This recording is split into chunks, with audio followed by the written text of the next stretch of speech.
周一長談深入時事話題。最近我哋 B.C. 省政府公布咗2016年嘅預算案，似乎係近年嚟增加咗支出好多嘅，提供好多服務嘅一次嘅預算。但係咧，亦當然有人就話：哦，好啊，總算咧，我哋有一個好健康嘅一個財政嘅政策。但係亦都有人就話：政府做咩㗎？使咁少錢，我哋啲窮人點算啊？我好多服務你都唔做，但係有人喝彩就有人喝倒彩。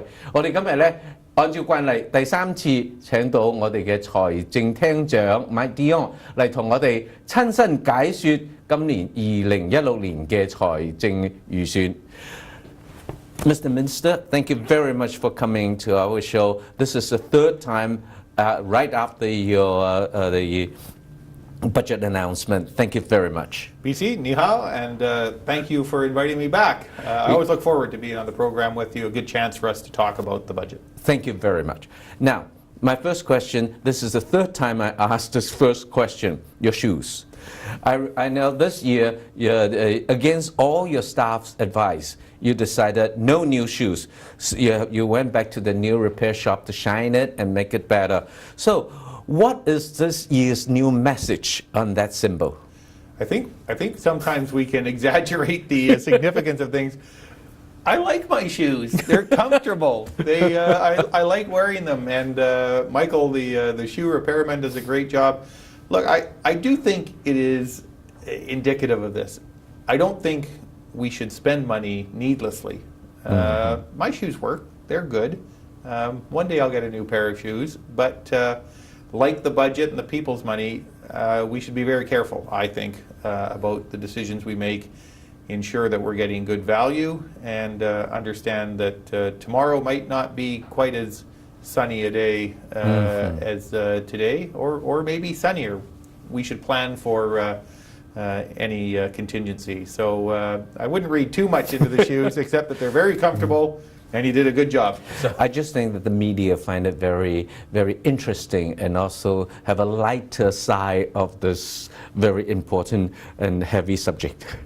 Well, fancy, not fancy, but practical. I think that's what you're trying to drive on the whole the budget. And before I get into the nitty-gritties or the details of this year's budget, there's another question and a bigger perspective. Is the Liberals, federal Liberals, Justin Trudeau has run a very successful campaign, turned the tide with the announcement of a sunshine deficit policy. Do you think that it really reflects people's wish that I don't care about deficit as long as you can manage it, but I want service, I want that? Would that affect your perspective? Well, it doesn't affect my perspective. We'll have to see in the coming year to what extent British Columbians are influenced or their thinking has changed. I think the vast majority of British Columbians believe that the government should be very careful with their money, that we should not spend more of their money on services than we receive from them, that balancing the budget is important. There can be extraordinary circumstances where that's not possible, but by and large it should be possible, and that should be the approach that government takes. It's certainly the approach that we have taken and continue to do so.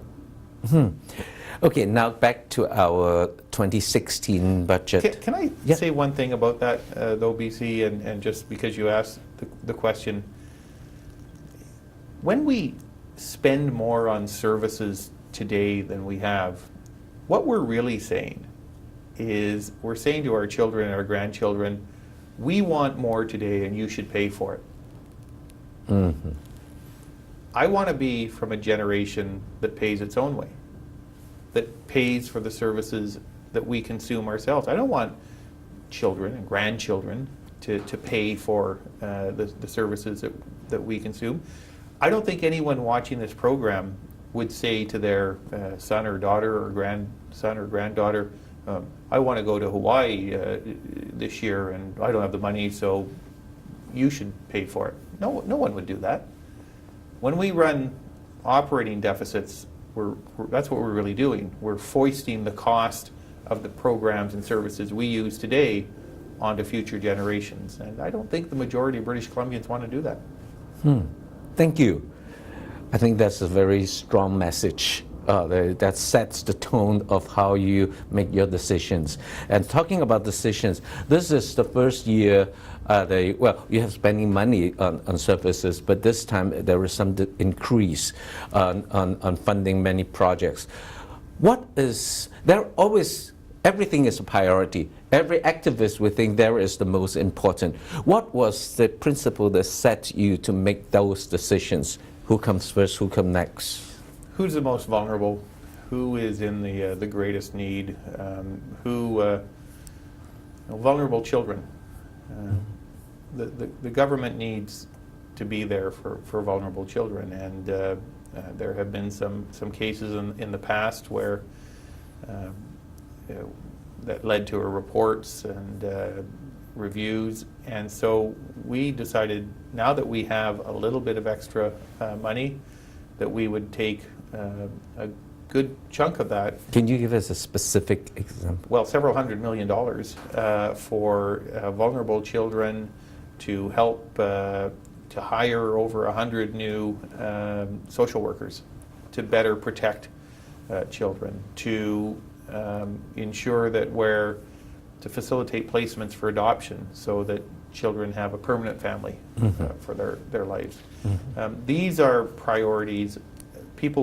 Persons with disabilities who have been living on a very modest income allowance, and the increase this year we've made, the first one since 2007, I don't think it makes life easier, but maybe a little less hard. $77 is not a lot of money, but it's something we can do, that we can afford to do. So if there's a theme to the expenditures, BC, for people, for families, it is to first try to address the needs of the most vulnerable British Columbians. Well, I was actually quite surprised to see you start to put seed money in the Prosperity Fund. The Prosperity Fund was originally a place where you keep the revenue from the LNG business, but the LNG business hasn't even started yet to get any revenue. But why the rush to set up it now? Well, my thinking is this, BC, we're at a point now where we are leading the country in economic growth. We have the best provincial economy in the country. We are regularly posting budget surpluses. This is the fourth consecutive balanced budget, surplus budget, and we are beginning to pay down debt. So it struck me, and it struck the government, that this is the ideal time to take a very small amount of the budget surplus, $100 million. $100 million is still $100 million, but take some money out of our checking account and put it into our savings account, because who knows what will be happening in a few years. There's lots of challenges on the world stage, lots of uncertainty economically, and I think that's what families do. I think most of the people watching this program understand that when you can, it makes sense to take a little bit of money out of your checking account and put it in your savings account for that rainy day. We don't know when that'll happen. That was the rationale. And I know that there are some people who think government should spend all of the money people send it. I think there's a lot of those people who would like to take more money from people and raise their taxes, and then spend beyond that and push us back into deficit. But we're trying to be cautious, but we're also trying to plan for any future uncertainty, and we seem to be in a better position than most provinces to do that. You mentioned about families, the economy. Let's talk about the MSP. Well, the MSP has always been an issue, and the key issue is not about increasing how much, is about putting it into the income tax bracket, and that debate is basically when I read about those advocates who wants to put MSP into the income tax, is really about distributing the wealthier people will pay more and the poorer will pay less. And how do you look at that?